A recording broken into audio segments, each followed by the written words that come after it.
भारतीय गोदी मीडिया ने नौरीन नियाजी के मुतनाज़े बयान पाकिस्तान के खिलाफ प्रोपेगेंडे का हथियार बना लिया।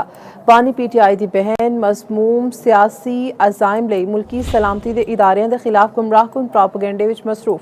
नौरीन नियाजी मुल्क दुश्मन एजेंडे ते भारतीय गोदी मीडिया के नाल मिलकर पाकिस्तान मुखालिफ मुहिम का हिस्सा बन चुकी है।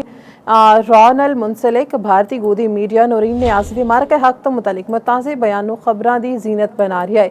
नौरीन नियाजी ने सियासी मुफाद एक इंटरव्यू में मार्के हक ते अफवाज पाकिस्तान बेजा तनकीद का निशाना बनाया। नौरीन नियाजी ने मार्के हक में पाक अफवाज की शानदार फतह को नज़रअंदाज करते हुए उन्होंने इजराइल नाल जोड़न की कोशिश की। इस तो कबल भी भारतीय मीडिया ते नौरीन नियाजी अपने इश्तियाल अंगेज बयानात विच पाकिस्तान ते मुल्की सलामती के इदारियां को निशाना बना चुकियां ने। बानी पीटीआई की बहन नौरीन नियाजी अपने बयानात विच इदारियां को निशाना बनाने दे नाल नाल धमकियां भी दे चुकियां ने।